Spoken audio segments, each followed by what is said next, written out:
राजभवन के लगाए हुए अफसर अपनी मर्जी से बिना इलेक्टेड गवर्नमेंट की इजाज़त लिए, बिना कंसर्न्ड मिनिस्टर को कॉन्फिडेंस में लिए बुलडोज़र इस्तेमाल करें।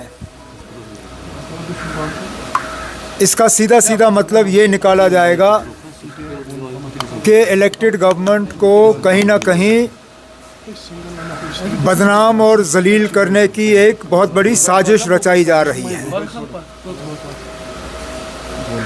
इसलिए हम बार बार कहते हैं कि हमारे डिपार्टमेंट में जो फील्ड स्टाफ हैं उन्हें लगाने की इजाज़त हमें होनी चाहिए। ठीक है, commissioner secretary, principal secretary, additional chief secretary वगैरह आप लगाएं, लेकिन डेवलपमेंट अथॉरिटीज़ के सीईओ वगैरह वो इलेक्टेड गवर्नमेंट की तरफ से लगने चाहिए। रेवेन्यू स्टाफ हमारे इजाज़त से होनी चाहिए। अफसोस की बात यह है कि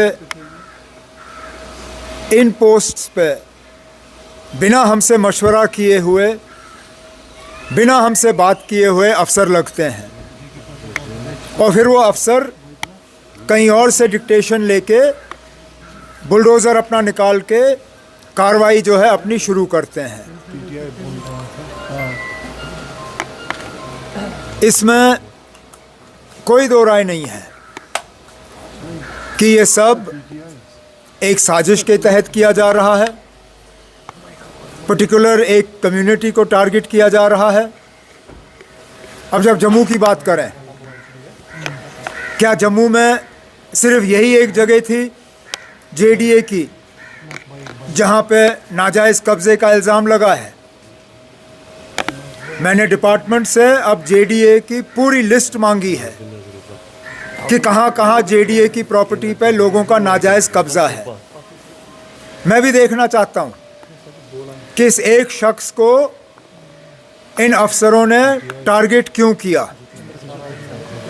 कहीं उसका मजहब तो इसके पीछे नहीं है, क्योंकि ऐसा हो ही नहीं सकता कि पूरी जेडीए की ज़मीनों पे सिर्फ यही एक नाजायज़ कब्ज़े का इल्ज़ाम है।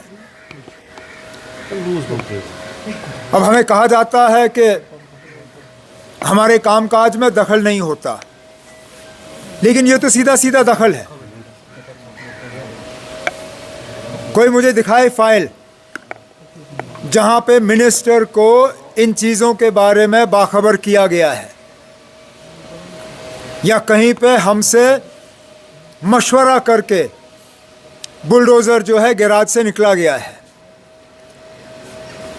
कोई इस बात के हक में नहीं है कि सरकारी ज़मीन का गैर कानूनी कब्ज़ा हो, लेकिन ये लोग जो पिक एंड चूज़ तरीके से अपने बुलडोज़र का इस्तेमाल करते हैं इलेक्टेड गवर्नमेंट को जलील करने के लिए, उन्हें भी अपनी हरकतों से बाज आना चाहिए। आपको कोई इंफॉर्मेशन अगर हमारा लगाया हुआ अफसर ये काम करता तो अभी तक मैंने उसके खिलाफ कार्रवाई की होती, क्योंकि बिना मिनिस्टर के इजाज़त के आप इतने बड़े कदम ले कैसे सकते हो? कहीं ना कहीं तो इसमें, जैसे मैंने कहा, मुझे एक साजिश की बू अब दिखनी शुरू हो गई है।